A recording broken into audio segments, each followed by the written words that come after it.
Masa maganda ito si robot niya. Ito pa din ako.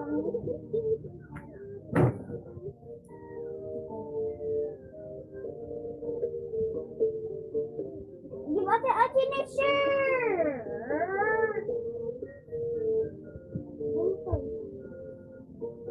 Di ba ito pulang ate? Ito ako.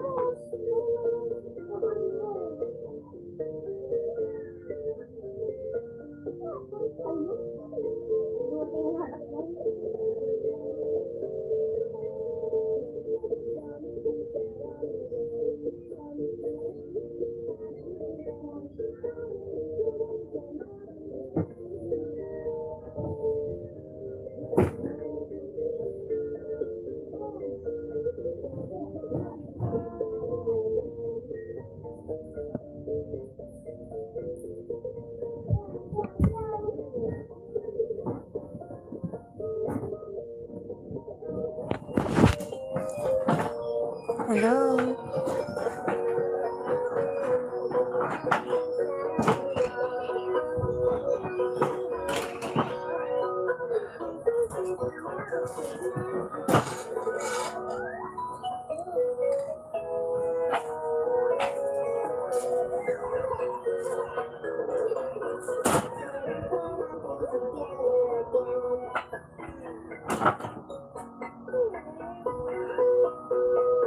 Boss. Ma. Anak ko maaminan, ang dapat dito unan na.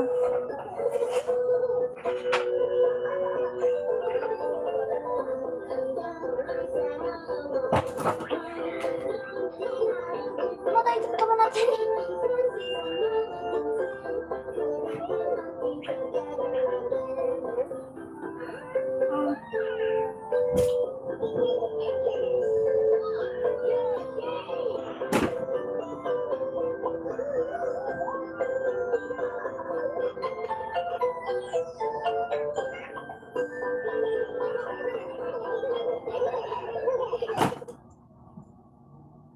Tapi kan kampi-kampi kan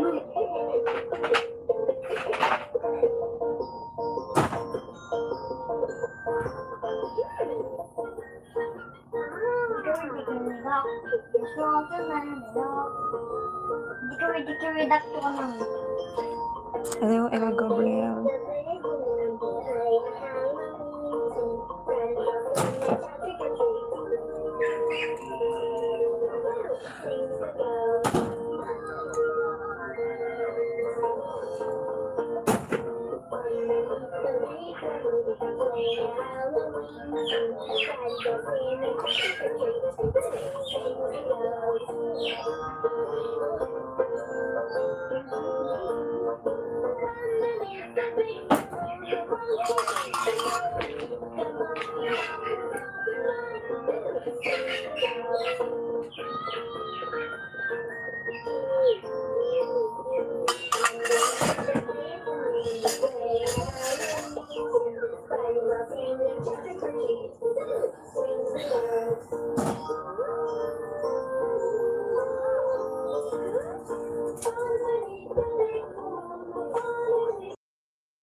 Thank you so much. Nakikita ko na umaangat na kami sa buhay. I'm from Philippines. Welcome to the Philippines. Sana ang sipag ko sa pagtatrabaho. Si Eric Caramal ay patuloy lamang sa pagsuporta sa akin. Isa siya sa mga nagpapalakas ng loob ko sa mga pinanghihinaan ako papaligo. Last year ay naging maluwag na ang lockdown. Pero ay paano ay nakakalabas na ako. Dahil sa matagal ako nasa bahay lang, ay naisipan kong mag-outing kami ng buong pamilya ko kasama si Erica. Nag-reunion kami at noon ay may sinabi sa akin si Erica. Malapit na pala ang fiesta sa atin. Next month na yun, i-invite sana kita para makilala ka na rin ng family ko. Ani ni Erica. Kaya baka hindi gusto ng family mo. Pabiro ko sabi. Pero hindi, isang ganda nga silang makilala ka. Pan mo dito ka dito, pan mo dito. I-invite kita sa fiesta sa province namin. Isa nga palagi kaya kita pinagmamalaki sa kanila. Ano, free ka ba na last week, next month? Tanong pa ni Erica.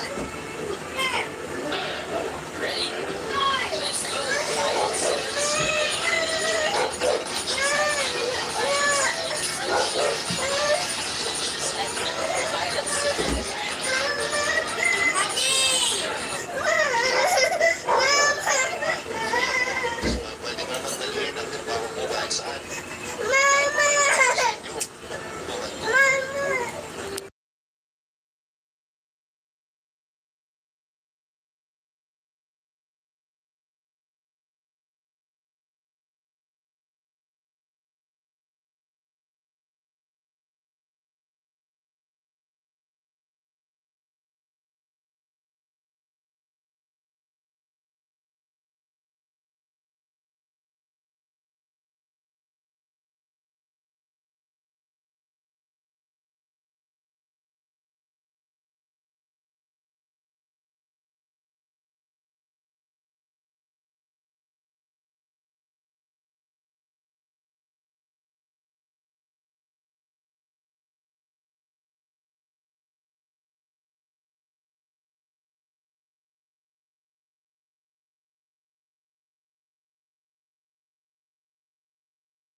I'm from Okay ako muna, Philippines. pero gusto mo bang dumiretso tayo sa ospital?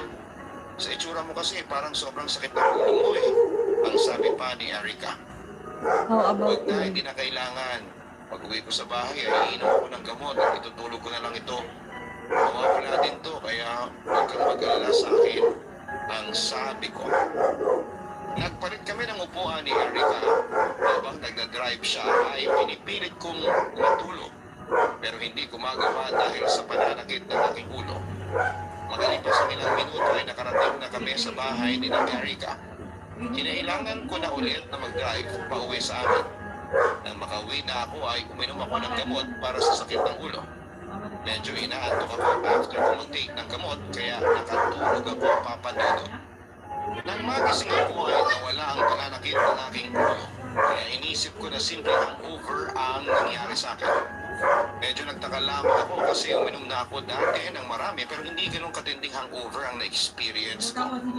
First time na nangyari sa akin yun na parang binibiyak ang ulo ko sa sobrang sakit after kong mag-inom. Inarap ko agad ang mga pinagagawa sa akin ng mga kliyente ko pagkagising ko. Normal na gabi lamang yun sa akin, magdamag akong gising para tapusin ang mga kailangan kong tapusing trabaho. Madalas ay tulog ako mula umaga hanggang hapon.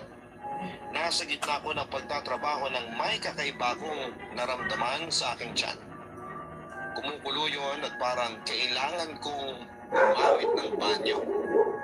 Tumayo ako saglit at nagpunta sa CR para sana magbawas. Pero mukhang mali ang pakiramdam ko. Kasi hindi naman ako nadumi. Paglabas ko ng CR ay kumukulo pa rin ang tiyan ko. Nakita ko ang nanay ko na lumabas sa kwarto nila ni Papa. Sinabi ko sa kanya ang nararamdaman ko at tinanong ko siya kung meron ba siyang gamot para sa pagkulo ng tiyan. Listen, you pay monthly fees for a streaming app, and a music app, and a fitness app, and more money for a bunch of other apps? That really adds up. So why not get YouTube Premium for just 189 pesos? It's like having all those and Nalipasan ka siguro ng gutom. Simula nang dumating ka hindi ka pa kumakain. Sandali at ipag-iinit kita ng ulam ha? Tapos ay saka ka uminom ng gamot. Sabi ni Mama sa akin. Siguro nga tama ang nanay ko papadudot. Nalipasan nga siguro ako ng gutom. Nagdigos ni King? Kaya sinunod ko siya. Binanlawang? Kumain ako at uminom ng gamot. Ang kabanlawan nga ang magsakit, tas Ipinahinga punasan. ko muna ang sarili ko at natulog ako pagkatapos. Wala pa sigurong kalahating oras na nakahiga ako nang biglang humilang ng matindi ang aking tiyan. Para bang may kung anong meron sa tiyan ko na hindi ko maintindihan. Patakbo akong lumabas ng aking kwarto at nagpunta Ang kabanlawan ni banyo. ading mo, Joy. Sumuka ako sa toilet bowl at lahat ng kinain ko kanina ay nilabas ko rin. Natakot ako kasi may kasama yung itim na likido na hindi ko alam kung ano. Hinang-hinanga ako pagkatapos. Hindi ko muna sinabi sa nanay ko ang nangyari na yon dahil baka mag-alala siya. O Ang kabanlawan ni ading mo. mag-alala ang nanay Tas ko punasan mo, papadudot. sukatan. Itinulog ko na lamang yon na dumasa ako na kinabukasan ay magiging maayos na ang aking pakiramdam. The next day ay nanghihina pa rin ako. Hindi naman ako nilalagnat pero pakiramdam ko ay sobrang init ng pakiramdam. Paglabas ko ng kwarto at nang nakita ako ni Mama ay napansin niya agad na hindi ako okay. Sinabi ko na nanghihina ako at masakit ang aking buong katawan. Gamit ang thermometer ay kinunan niya ako ng temperature. Normal naman ang aking temperatura. Gusto na akong dalhin ang nanay ko sa ospital. Pero tumanggi ako. Ang sabi ko sa kanya ay kailangan ko lang magpahinga, papadudot. Hindi pa man kami tapos mag-usap ni Mama, ay nakaramdam ulit ako ng paghilab ng aking tiyan. Kaya takbo ulit ako sa banyo para sumuka. Sa pagkakataon na yun ay puro itim na likido na ang sinusuka ko. Sinundan ako ng nag-aalala kong nanay at nang makita niya ang isinuka ko, ay nag-hysterical na siya ng matindi. Hindi na raw siya papayag na hindi ako magpunta sa ospital at baka raw nabubulok na ang bituka ko. Ako naman naman ay kalmado lang. Si mama lang talaga ang natataranta. Sa ayaw at gusto mo, pupunta tayo sa ospital. Magbihis ka na at gigisingin ko ang papa mo, ang sabi ni mama. Ma, hindi na kailangan. Magiging okay din ako. Ungot ko.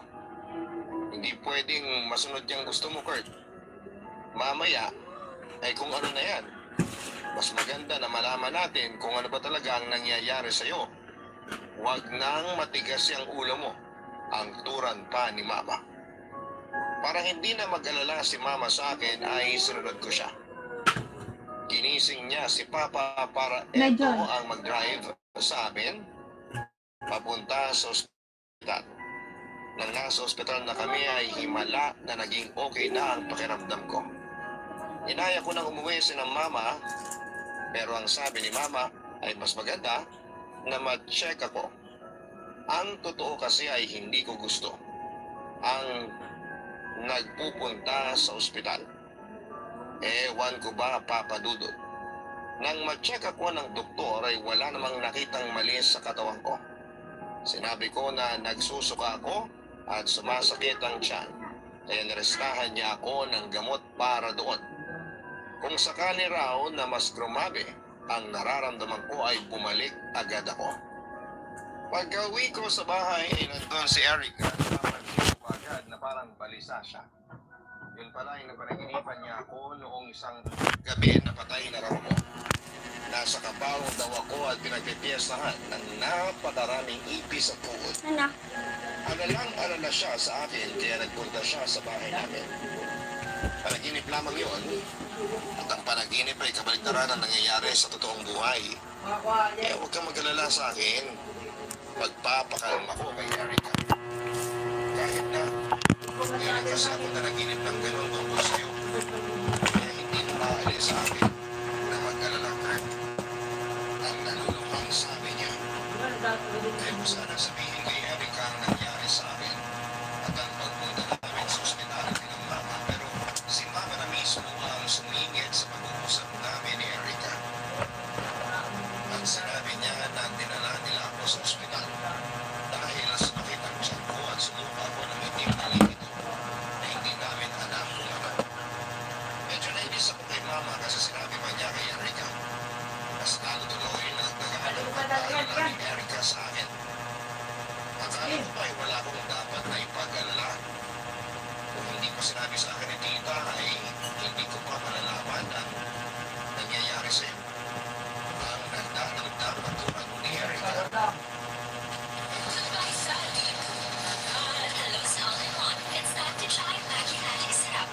Erica, wala ka pa talagang dapat na ipag-alala kasi okay na ako ngayon. Ay, baby, baby. Si mama, nakangiti ko sabi. Kahit na pinag-alala mo lang ako lalo sa hindi mo pagkasabi sa akin. Ani ni Erica. Dinig ko kay Erica na wala siyang dapat na ikabahala sa akin dahil nakapagpatingin na ako sa doktor at walang nakita na problema sa kalusugan at katawan ko. Umuwi na rin si Erica ng araw na yun. Tama, ikaw ano? Umalis ka na muna dito. Ako naman ay bumalik sa Yung simpam ajay. habang nakaharap ako sa langit. Apang kumulakitan ajay na naisin pa orkaan. At umilat na naman ang malala ang tiyan ko. Wala nga, dapat ko yun. Lumabas ako ng kwarto at nagparkam ako na wala akong nararamdaman dahil nasa may sala si mama at nanonood ng TV. Ayoko na malaman niya na masama na naman ang lagay ko. Tuli akong subukan ng itim na likido at ang mas nakatatakot pa ay meron niyang kasama na maliit na kubot na puti. Doon ko na naramdaman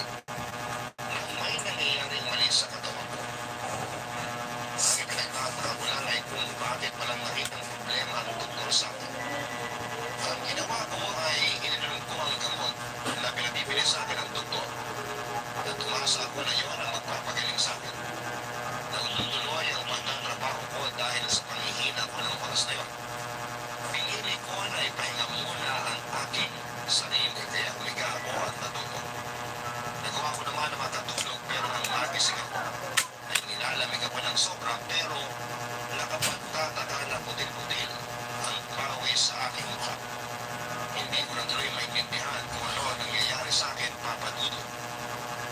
Kahit nangihina ako ay pinilit kong tumayo dahil oras na ng hapunan. Magtataka kasi ang nanay ko kapag hindi ako sumabay sa kanila. Kumusta na ang pakiramdam mo, Bert? Tanong ni Mama sa akin habang nagdi-dinner kami. Maayos na po. Magaling talaga yung gamot na nagsita ng doktor. Magsisinunod ko.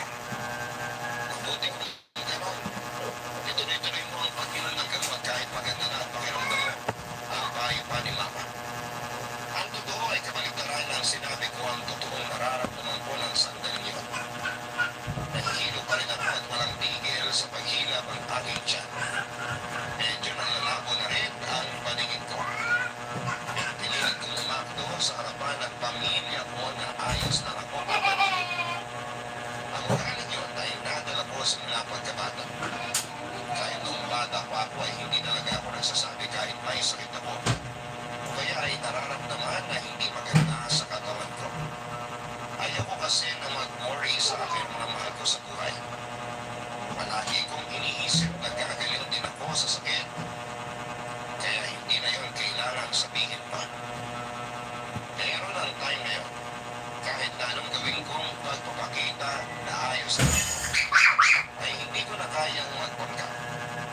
Parang hinahalukay na kasi ang tiyan ko at hindi ko na yun kayang tiisin pa. Sobrang sakit na talaga niya. Tumayo na ako at tumakbo papunta sa banyo, ngunit hindi pa ako nakakarating sa banyo. Ay sumuka na ako. Nahintik ako kasi ganun ulit ang lumalabas mula sa bibig ko. Itim na likido na may kasamang mga bubod. Bukod pa roon ay may nakita akong isang ilisap na may pagpap. Nang nakita yun ng pamilya ko, ay natakot din sila. Ako ay hinang-hinana ng sandaling yun at napot na ako sa sahig. Kasi hindi ko na kayang tumayo at maglakad. Si Papa bumuhat sa akin para dalhin ako sa aking kwarto. Inihiga niya ako sa kama at tinanong nila kung ano ang nararamdaman ko ng sandaling yun. Nangihina po ako. Pakiramdam ko ay lantang kulay ang katawan ko. Pag-amin ko. Ano ba kasi ang nangyari sa iyo, anak? Bakit ka nagkakaganyan? Umiiyak na si Mama. Nagtatawag na ng ambulansya si Papa para dalhin ako sa ospital. Dinala ako sa emergency room at talaga akong nagsabahan sa ospital. At may ilang test na ginawa sa akin pero lumalabas na normal ang katawan ko at walang makitang problema ang mga doktor. Kaya pinauwi ulit ako. Hindi ko kasi maintindihan kung bakit tuwing dinadala ako sa ospital at bumubuti ang pakiramdam ko, Papa Dudut. Tapos nang makauwi ako sa bahay ay biglang sumasama ulit ang pakiramdam ko. Naging sunod-sunod na ang pagsubak ko nang nasa bahay na ako. Kaya meron na akong timba na may takip sa kwarto ko para hindi ko na kailangan tumakbo sa banyo kapag nararamdaman ko na nasusuka ako. Tatlong araw akong hindi nakapagtrabaho dahil sa kalagayan ko. Kahit ang pagtayo ay hindi ko kaya, Papa Dudut. Si Mama ang nagsabi kay Erica ng kalagayan ko, kaya agad siyang pumunta sa bahay. Kaya pa nga siya nang makita ko na nakahiga sa kama at hindi makatayo. Simula noon ay araw-araw nang nagpupunta si Erica sa bahay para i-check ang aking kalagayan. Isang linggo pala nang nakalipas, simula nang hindi na ako nakatayo sa kama, ay grabe na agad ang ibinagsak ng katawan ko. Namayat ako at napakalayo na ng itsura ko sa dati kong itsura. Pagkaramdam ko pa nga ng time na yun ay mawawala na ako. Kinatatakutan ko na ang matulog dahil baka hindi na ako magising. Ayaw ko pang mamatay, Papa Dudut. Marami pa akong pangarap para sa aking sarili at pamilya na gusto ko pang magkaroon ng katuparan. Gusto ko pa na maikasal kami ni Erica at magkaroon ng mga anak. Tapos ay maninirahan kami sa bahay ko at doon na kami.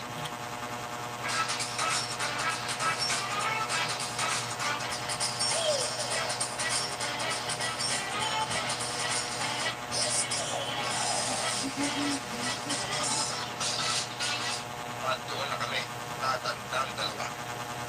Pero feeling ko ay hindi na magkakaroon ng katuparan ng mga iwan dahil Sa habang lumilipas ang mga araw ay humihina na ang katawan ko. Hindi na rin ako nagpadala naman sa ospital. Dahil ang sabi ni Papa ay baka merong na. Walang Namapapan ako.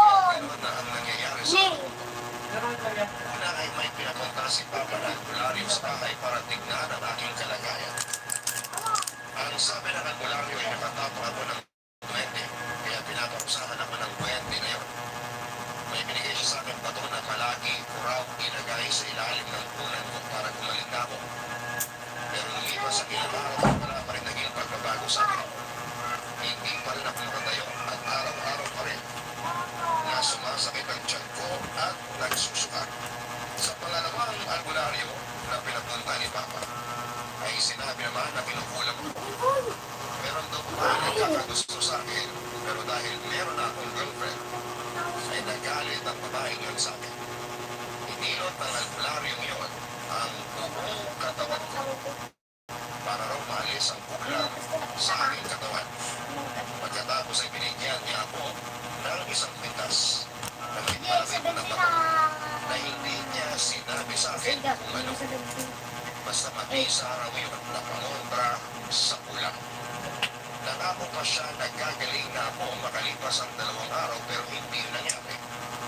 Mas lalo pa lumala ang aking pakiramdam. Nararamdaman ko talaga noon na makakawala na ako. Kaya naisipan ko na ang magpupos ng kasal kay Erica. Habang pinagilasan niya ng bimbo ang aking braso ay sinasabi ko sa kanya. Nabuksan niya yung drawer sa tabi ng kama ko at kunin niya roon. Yung kulay-pula na maliit na kaungan at buksan yun. Nagulat si Erica ng pagbukas niya ng kamot ay tumambad sa kanya isang diamond ring. Tinanong ko siya kung handa pa rin ba siyang magpakasal sa akin sa kabila ng kalagayan ko. At ang sagot ni Erica ay oo. Hindi raw nabawasan ang pagmamahal niya sa akin kahit pumayat ako ng sobra at hindi na makatayo sa higaan. Dahil sa pagpayag ni Erica na magpakasal sa akin, ay nagkaroon pa ako lalo ng dahilan para gumaling. Yan nga lang ay parang wala ng lunas sa nangyayari sa akin na hindi namin malaman kung ano ba talaga ang dahilan ng pagbagsak ng aking katawan. May nirekomenda ang kumpare ko na magaling na albularyo. Bukas ay pupunta siya rito sa bahay. Sabi ni Papa kay Mama. Narinig ko silang nag-uusap sa labas ng aming kwarto. Dalawang albularyo na tumingin sa anak natin pero wala sa kanila na nakapagpagaling taper. Nagsasayang lang tayo ng pera sa kanila. Kaya natin dinilin si Kurt sa ospital. Ang tura ni Mama. Nakakulas dito. Kapag hindi ko rin napagaling na albularyo na yung si Kurt, ay saka natin siya dadalhin sa ospital. Hindi mo lang ako kahit na huling magkakataon. Nakikiusap na sabi ni Papa. Pinagbigyan ni Mama si Papa. Pinabukasan ay dumating ang albularyo na si Kuya Israel. Hindi siya ganun matanda. Siguro ay nasa 50s pa lamang siya. Kung nakita pa lamang niya sa akin, ay nasabi niya agad na hindi maganda ang aking lagay. Pinausunan niya ako at pagkatapos ay sinabi niya na may lumasan sa akin. Gusto ng tao niya hindi ako mapatayin. Pagod na ng tao. Kahit kay Kuya Ismael, isang lalaki ang nakikita niya ang gumawa sa akin. Naingit daw ang lalaki yun sa akin, kaya nito ginawa yun. Nagkaroon daw ng galit sa akin ang lalaking tinutukoy niya. Kinilabutan ako nang sabihin ni Kuya Ismael na nakuha ko ng aso. Nalagyan ako ng inumin ng lalaki na yun na tinanggap ko at ininom ko. Ngunit sa alaala ko, yung time na nagiinom kami ni na Erica at pinatagay ako ni Albert. Siya lang kasi ang naisip ko na nagbigay sa akin ng alak tapos ay ininom ko. May mga ritual na ginawa si Kuya Ismael sa akin at ilang beses pa niya ako pinakusupan. Sa huling pagpapusap niya ay sumakit ang sobra ang aking tiyan. Umiiyak na ako sa sobrang sakit kasi yun ang pinakamasakit na nararamdaman ko sa aking buhay. Hanggang sa sumuka ako ng sumuka sa maitim pa. Puro ito yung nalilito na may kaunting maliliit na bukod at pulisa. Na may sumula ng liwanag na feel ko na hindi lumahan ang aking pakiramdam. Agore ka magkailangan. Naglasok sa katawan ko. Ang tanging kailangan ng gawin ay makalakas at maging maingat sa pagtanggap ng pagkain.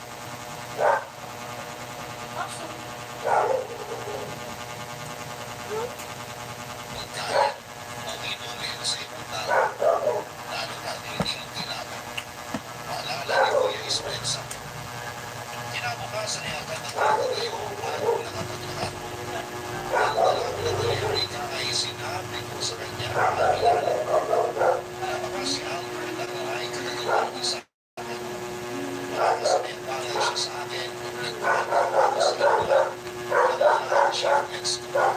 Ang sabi ni Erika ay kakausap niya si Albert pero pinigilan ko siya kasi hinala lang naman yun sa akin. Sinabi ko na lang na mag-ingat siya kay Albert kung sakali na magkikita sila kapag umuwi siya sa probinsya nila. Simula nang mangyari yun sa akin ay naging maingat na ako. Hindi na ako tumatanggap ng inumin at pagkain sa iba't ibang tao. Maliban na lamang sa pamilya ko at kay Erika. Ngayon naman ay nakabawi na ako ng lakas at nakabalik na sa pagtatrabaho. Pinaplano na rin namin ni Erika ang aming kasal ngayong taon. Ipinagpapa sa Diyos kung na lamang ang taong lumasot sa akin. Papadudot naniniwala ko na pagsisisihan niya rin ang ginawa niya sa akin at sana ay hindi na niya ang gawin sa ibang tao. Tapos na gumagana huwag natin isipin ang pagbabahagi ng achievement ng ibang tao sa atin ay isang uri po ng pag-iabang. Lalo na kung ito ay totoo. Gawin natin positibo ang ating pananaw at gawin natin inspirasyon ang kanyang pinagdadaanan at mga nakamit na maaari natin yung i-apply sa sarili natin. Hindi tama Tama.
Kaman ipang natin dyan kasi.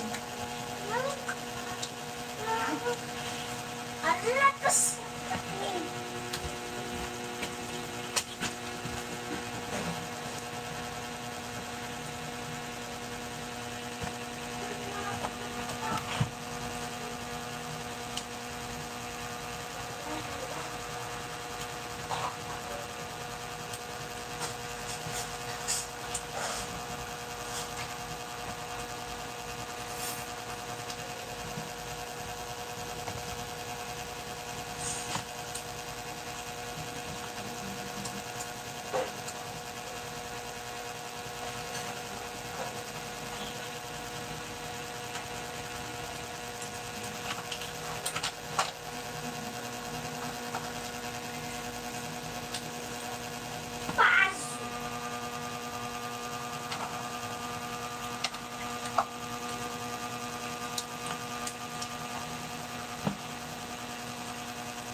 Ala, ang taba doon dito ni Joy.